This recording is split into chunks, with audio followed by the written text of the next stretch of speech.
So now we are going to solve question 5 of IITJAM Chemistry 2025। तो क्या पूछा गया क्वेश्चन में, एसिडिटी ऑर्डर पूछा गया। तो अगर मेरे पास ऐसे आयंस दिए गए हैं और हम लोग को मतलब हाइड्रेटेड मेटल आयंस दिए गए हैं और इनका एसिडिटी पूछा जा रहा है, तो उसके लिए हम लोग को क्या चेक करना पड़ता है। ओके, तो the first thing we need to जज इज कि जो इनमें से जो मेटल आयंस निकलेंगे उन मेटल आयंस की चार्ज डेंसिटी का ऑर्डर क्या है, and that will completely give you the trend of the acidity order. ठीक है, बेसिकली सो हम लोग को पहले आइडिया समझना पड़ेगा and then the problem is quite easy to solve. Okay, अगर मेरे पास एक हाइड्रेटेड मेटल आयन दिया गया है, ठीक है, और यहाँ पे N+, ठीक है, राइट। सो इसका अगर मैं मतलब इसको अगर मैं पोलराइज करूँ, आई एम सॉरी, मतलब इनको यूज करके अगर मैं वाटर का पोलराइजेशन करूँ, so if I take this and I take this in this way, so मेरे को क्या मिलेगा अगर मैं इसका H+ आयन निकाल लूँ तो 5OH, ये पूरा आएगा N-1+ के चार्ज पे और इसके साथ एक हाइड्रोजन आयन निकल जाएगा। Fine, right. Now the idea is that the basic idea behind this is that the acidity of hydrated metal ions, like we studied, like MH2O6 with a certain charge N+. Fine. और ऐसे कोई मैं hydrated metal ion की बात करूँ तो इसका acidity जो है वो डिपेंड करता है, it depends on their ability to polarise, जो मैं बोल रहा था, पोलराइज कोऑर्डिनेटेड वाटर मॉलिक्यूल्स।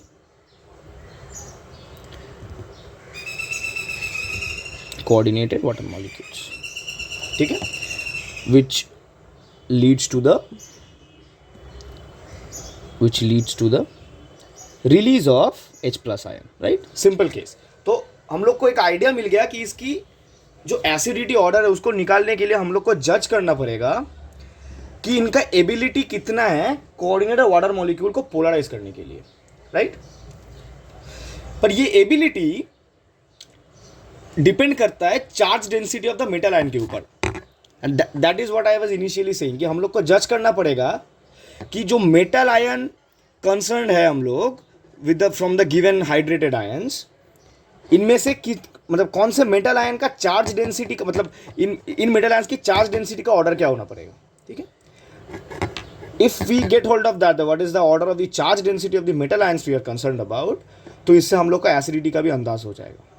ठीक है, so let me right the idea. So this ability depends upon the charge density of the metal ion,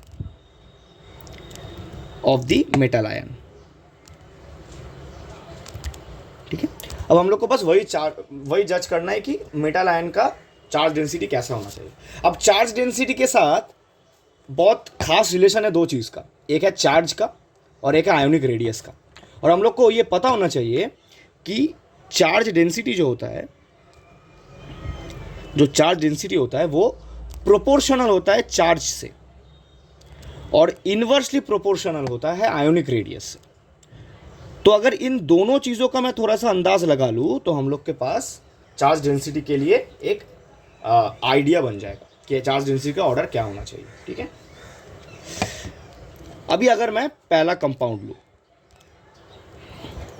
ठीक है, अगर मैं ये वाला लूँ, अगर मैं ये वाला लूँ तो यहाँ पे क्या है हमारे पास, तो आयरन का आयन है, ठीक है, इसका चार्ज कितना है 2+, ठीक है, और इस आयन का आयोनिक रेडियस कितना होता है, इसका ये अप्रॉक्सीमेटली होता है 78 पिकोमीटर। ठीक है, फाइन। अगर मैं नेक्स्ट आयन लूँ, फाइन, यहाँ पे चार्ज हम लोग के पास दिया गया है 3, राइट। तो यहाँ पे basically we are concern about Fe3+, right.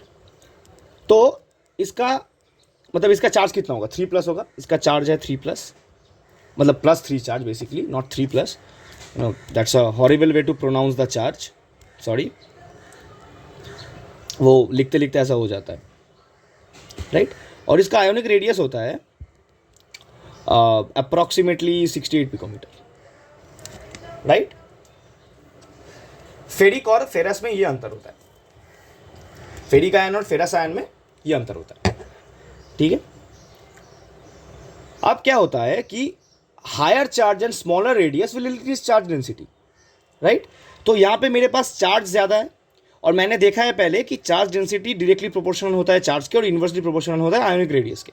तो यहाँ पे मेरे पास चार्ज ज़्यादा है और यहाँ पे मेरे पास आयोनिक रेडियस कम है, इसका मतलब कि इसका चार्ज डेंसिटी इसके चार्ज डेंसिटी से ज़्यादा होगा, वो हम लोग को यहीं से दिख रहा है, right. So order of charge density, और अगला वाला मैं अभी जज करने वाला हूँ, order of charge density, right. तो एक अंदाज हमको हो गया कि दिस इज चार्ज डेंसिटी का ऑर्डर, अगर मैं जज करूँ this is greater than Fe2+, fine. अब मेरे पास है क्या, Al3+। अब Al3+ का चार्ज कितना होगा, तो यहाँ पे मैं साइड में कर देता हूँ ये वाला। अब अगर मैं Al3+ लूँ तो उसका चार्ज कितना होगा, +3, और इसका जो आयोनिक रेडियस होता है वो होता है अप्रॉक्सीमेटली 53.5 पिकोमीटर। तो ये और भी कम है फेरिक और फेरस आयन से, राइट। तो इसका चार्ज डेंसिटी और भी ज़्यादा होगा, तो Al3+। तो ये हम लोग को मिल गया चार्ज डेंसिटी का ऑर्डर। अब जितना ज़्यादा चार्ज डेंसिटी होगा, polarisation of coordinated water molecule उतना ज़्यादा होगा और आयन ज़्यादा एसिडिक हो जाएगा, right. Therefore higher the charge density, more the ability to polarize water,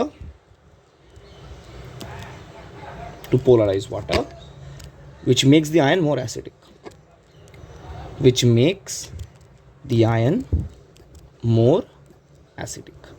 तो हम लोग को ट्रेंड मिल चुका है। जस्ट ऑप्शंस में जाते हैं, तो पहला आएगा एल्यूमिनियम वाला, option B, right, and we are good to go.